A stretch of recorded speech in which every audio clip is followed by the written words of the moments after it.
여러분, 혹시 한 사람의 선택이 수많은 사람들의 운명을 바꿔버린다는 사실 생각해 보셨나요?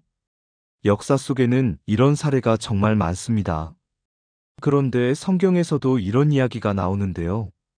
오늘 이야기는 왕 한 명 때문에 백성들이 버림받는 억울한 상황을 다룹니다. 도대체 어떤 일이 있었길래 이런 일이 벌어진 걸까요? 자, 이제 열왕기하 21장을 들여다보겠습니다. 유다 왕 므낫세, 이 사람은 이스라엘 역사에서 최악의 왕 중 하나로 꼽히는 인물입니다. 이 사람이 어떤 행동을 했는지 아십니까? 하나님의 성전에 우상을 세우고 심지어 자기 아들까지 불 속에 던졌습니다. 백성들에게도 우상 숭배를 강요하면서 유다를 완전히 타락시켰죠. 그 결과 하나님께서는 이스라엘 백성을 버리고 원수에게 넘기시겠다고 선언하십니다. 여기서 중요한 질문 하나 던져볼까요? 므낫세가 죄를 지었는데 왜 백성들까지 심판을 받아야 할까요? 이게 바로 오늘의 핵심입니다. 세상이 아무리 타락해도 봐줄 수 없는 이유가 있는 거죠. 므낫세 왕이 혼자 죄를 지었다면 그 대가를 혼자만 치러야 하지 않겠습니까? 하지만 그렇지 않았습니다. 그가 나라 전체를 잘못된 길로 끌고 갔기 때문입니다.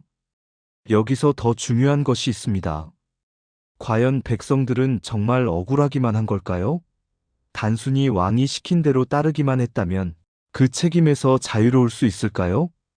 이제 다음 이야기로 넘어가 보겠습니다. 우리는 이 상황에서 무엇을 배워야 할까요? 그리고 이런 상황이 오늘날 우리에게 주는 메시지는 무엇일까요? 그 답을 찾으러 갑시다. 하나님께서 이스라엘에게 율법을 주셨을 때 그건 단순히 개인에게 주어진 게 아니라 이스라엘 공동체 전체에게 주어진 것이었습니다. 그러니까 율법을 지키는 것도 개인이 아니라 공동체의 몫이라는 거죠. 예를 들면 농구팀이 있다고 생각해 보세요. 한 명이 실수를 했다고 해서 게임이 끝나는 게 아니라 팀원들이 함께 커버하면서 경기를 이어가잖아요. 마찬가지로 율법도 공동체가 함께 지켜나가는 거예요. 그래서 누군가 한 명이 실수를 했다고 해도 나머지가 잘하면 공동체 전체가 균형을 맞출 수 있는 거죠. 그렇다면 공동체가 건강하게 율법을 지킬 수 있도록 하는 핵심적인 역할을 하는 사람은 누구일까요? 바로 리더입니다. 왕이 어떤 방향으로 가느냐에 따라서 공동체 전체의 운명이 달라질 수도 있다는 거죠. 그럼 이게 현실에서는 어떻게 적용될까요? 다음 내용을 들어보세요. 즉, 공동체가 율법을 완성시키는 거예요. 여기서 중요한 게 바로 리더의 역할입니다. 왕 한 명이 이스라엘 백성 모두를 하나님으로부터 버림받게 할 수도 있습니다. 왜냐하면 왕이 잘못된 길로 가면 백성들도 자연스럽게 그 길을 따르게 되고 결국 그 누구도 율법을 지키지 않게 만들 수 있기 때문이죠.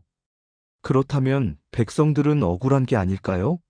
잘못은 왕이 했는데 왜 모두가 심판을 받아야 할까요? 이 부분을 제대로 이해하면 우리가 지금 이 시대를 살아가면서도 정말 중요한 교훈을 얻을 수 있습니다. 이 이야기가 궁금하시다면 다음 내용을 놓치지 마세요. 물론 억울할 수도 있습니다. 하지만 단순히 연대 책임이라고만 생각해서는 안 돼요. 환경이 어렵더라도 하나님에 대한 신실함을 지키는 것은 우리의 몫입니다. 이건 현대사회에서도 마찬가지예요.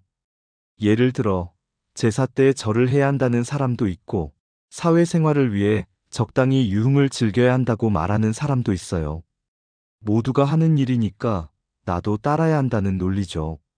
하지만 이런 문화 속에서도 하나님과의 관계를 신실하게 지키는 건 충분히 가능합니다. 오히려 힘든 상황일수록 믿음을 지키는 모습이 더욱 빛을 발할 수도 있어요. 그렇다면 우리가 이런 환경 속에서 하나님과 더욱 가까워지는 방법은 무엇일까요? 지금부터 이야기해 보겠습니다. 여러분, 혹시 한 사람의 선택이 수많은 사람들의 운명을 바꿔버린다는 사실 생각해 보셨나요? 역사 속에는 이런 사례가 정말 많습니다. 그런데 성경에서도 이런 이야기가 나오는데요. 오늘 이야기는 왕 한 명 때문에 백성들이 버림받는 억울한 상황을 다룹니다. 도대체 어떤 일이 있었길래 이런 일이 벌어진 걸까요? 자, 이제 열왕기하 21장을 들여다보겠습니다. 유다 왕 므낫세, 이 사람은 이스라엘 역사에서 최악의 왕 중 하나로 꼽히는 인물입니다. 이 사람이 어떤 행동을 했는지 아십니까? 하나님의 성전에 우상을 세우고 심지어 자기 아들까지 불 속에 던졌습니다.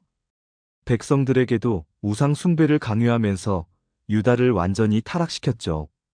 그 결과 하나님께서는 이스라엘 백성을 버리고 원수에게 넘기시겠다고 선언하십니다. 여기서 중요한 질문 하나 던져볼까요? 므낫세가 죄를 지었는데 왜 백성들까지 심판을 받아야 할까요? 이게 바로 오늘의 핵심입니다. 세상이 아무리 타락해도 봐줄 수 없는 이유가 있는 거죠. 므낫세 왕이 혼자 죄를 지었다면 그 대가를 혼자만 치러야 하지 않겠습니까? 하지만 그렇지 않았습니다. 그가 나라 전체를 잘못된 길로 끌고 갔기 때문입니다. 여기서 더 중요한 것이 있습니다. 과연 백성들은 정말 억울하기만 한 걸까요?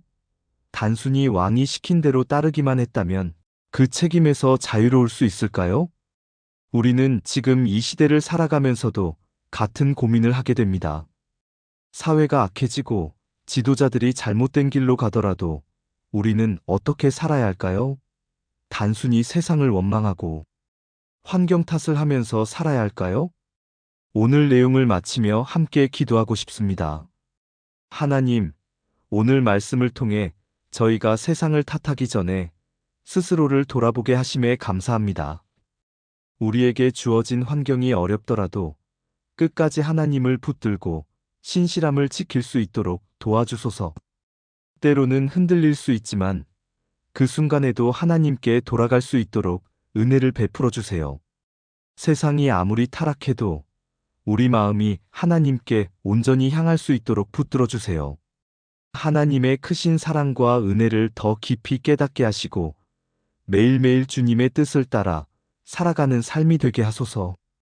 예수님의 이름으로 기도드립니다. 아멘. 오늘도 함께 해주셔서 감사합니다. 하지만 여기서 끝이 아닙니다. 다음 영상에서는 더 놀라운 이야기로 찾아뵐 텐데요. 지금까지 들으셨다면 아마 다음 이야기가 더욱 궁금해지셨을 겁니다. 구독, 좋아요, 알람 설정까지 잊지 마시고 다음 영상에서 다시 만나요. 마지막까지 시청해주셔서 감사합니다.